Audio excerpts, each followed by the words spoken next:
In Buckets of Love today, talk about the mutual friends. This can be a really tricky one. You come together, you'll be really besotted with each other and wanting to be together all the time, and then gradually you go from the inner circle to the out, so then you meet the family, and we've talked about the family stuff, and then we meet the mutual friends. The family will always be issues. There'll be people in the families that you like more than others and you resonate more than other people, and that's okay. And that can be dealt with, and we've just done a podcast on the parents and how to deal with each other's parents, because that's really quite a big one. And you tend to get better at this as you go along. They get more used to you as well, and you get more used to them, and you can find kind of a happy place there if you're lucky. The friend one is quite different because friends come and go. Families, you really have them often for life. These friends will come in and go out, and sometimes two friends will move so that they'll go and get a job in another country, and that can change things too. When you first meet his or her friends, it's a bit nerve-wracking because you know that they're checking you out and their allegiance is with your partner, obviously, or with you, whereas the person who's with the friends, whose friends it is. And you need to be aware of that the first few meets aren't going to be realistic, really. They're checking you out. You're probably doing a little bit of checking out as well. You're trying to be amicable and nice so they like you, because we'll do that, don't we, socially? However, as time goes by, you'll get to know more and more of the friends.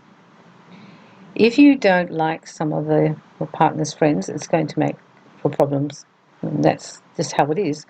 And to be honest, you're not going to like everyone all the time. That's just the way of the world. You need to understand that a person's friends come from all different places.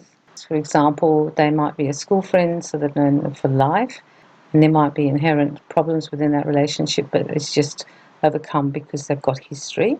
And history is a big one. People often stick together because they're loyal and they have history. So even though they're your partner's friends and your partner's maybe quite straight person who doesn't drink or smoke, and his friend, lives kind of a risky lifestyle, you just need to understand that the love they have for each other and the care is where the friendship is now, even though they might have different lifestyles. Friends can also come from work, and that can be a friendship that has developed through work, and then they're friends. And through the families too. Maybe they're friends with family friends, so you have those. And the other one, which is the most tricky one, is the friend with all the exes. I think that's a really difficult one to deal with for anyone. However, it does happen in real life. For example, if you are with someone now who's been separated or divorced, they will be seeing their ex all the time, particularly if there's children involved. And you need to find a place where you're comfortable with that one. Hopefully you will like most of your partner's friends.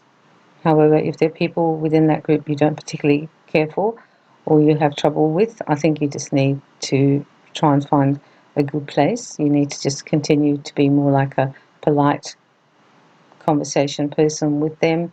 Keep it on an even keel. Don't get drawn into anything. Sometimes the friends haven't chosen you and they've decided that you're not the choice that they would have made. I remember being a very young girl. I was probably only 22, invited to my partner's friendship group, and we went to have this dinner, and we're sitting at the table, and there's kind of 6 or 8 of us, and the one girl just said to me, "I've chosen lots of people for Ray when you weren't one of them." I was like, wow. It came right across the table, and I was quite naive at that stage. And I think I just said to her, "Oh, well, bad luck," which I thought was quite good of me to say, and landed up being married to that person for a long time. She had a gender too, because she'd actually gone out with him before and he'd rejected her. So you're going to have some really weird situations like that as well. Just remember their assessment of you will be clouded by what's happened in the past. If there's some friends that you find difficult of his or hers to be with, just let them go off and see each other together. And I think that's good, because the friendship that they have and the relationship they have might work better when there's just the two of them. So maybe they want to just go and play cards together, or go to football, or go to the spa. Just let it be. It's okay. It's sometimes better to accept that you're not going to be able to fit in. You'll be like the third wheel, and not be the third wheel. Just go and do something else with your friends or on your own. It's okay.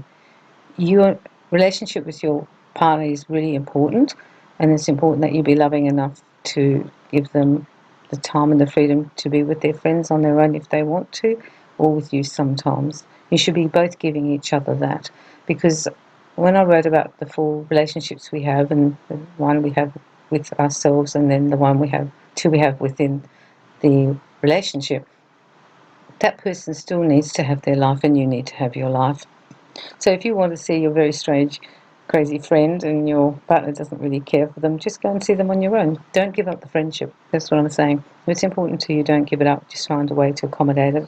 Sometimes you can be really lucky and you meet their friends, they meet your friends, and you get on really well and you become really great friends with them as well. I'm hoping that happens for you, but in reality, sometimes when we meet other people, they're not really people that we can resonate with, and that will make it harder for you. So keep it a little separated. Remember that they see their friends through the eyes of love, and when you see them, you're not seeing them through the eyes of love. You're going to be seeing them in a different way and making different conclusions to what this person is like. If your partner is being mistreated, or the person is taking advantage of them and you think that they're taking advantage of them, particularly financially or even time-wise, I think you're entitled to say something if it starts to impact on your relationship. For the most part, let your partner have their friendships and let them retain them with or without you, and you do likewise. And I think this bucket can work then. It's actually quite important. I think what also happens is a really strange dynamic. If you have a friend who's fiercely loyal to your partner or to you, there will be some jealousy there if you've met someone. Sometimes people like it when you're on your own and you're alone and they've got you all to yourself. They can be a little territorial. So look out for that one, because actually it's a dynamic that sometimes happens and they don't want you to take the attention or be with them more than they were with them. Because remember, now that you're in a relationship, their access to you probably is a little bit more limited. Keep an eye out with that one and just know what's happening. And I think you just need to reassure that jealous friend and also make sure that your partner understands what's happening. Because jealousy comes in between friendships sometimes. Their loyalty becomes a little bit misguided. They want what's best for that person, but then when the person gets it and they're very happy in a relationship, then they can feel a little bit miffed because they're not the centre anymore in the person's life. It's a kind of a shift that is a natural shift and it's healthy. However, it'll take a little bit of adjustment. And you might like to invite that person over for dinner a little bit more, go and see them, do some activities with them, encourage your partner to go on his or her own with them and spend time with them. And that way that this bucket gets sort of fixed up. Within the bucket, you can also meet some really wonderful people, because if you love your partner and he's got friends who are similar to him, or she has friends similar to her, then your partnership's going to be really enriched because you have these extra people who are really great people in your life. So you can actually meet some really wonderful people through meeting the mutual friends. Give the people a chance to when you first meet. Don't make assessments and judgments. Let it unfold. Let them get to know you and you to get to know them. Remember, the first bit is never very good. However, you might also have an instinct of feeling straight away with people. I tend to. If I meet someone and I'm not that comfortable with them, but I don't know why, I don't ignore that. I just keep that on the side. Usually I find out why later, unfortunately, and you might be the same, but my gut is usually telling me something to be wary. And that's something you might need to just not say anything at the time, but keep an eye on that because there might be reasons for that. I hope you and your partner can make this bucket work with the mutual. So we're going to be together sometimes and we're going to also be apart with our friend, and it's going to be fine to do it that way. And if we do have one of their friends that we do find really obnoxious and we can't deal with them, then we just encourage our partner to see them in a very private way on their own.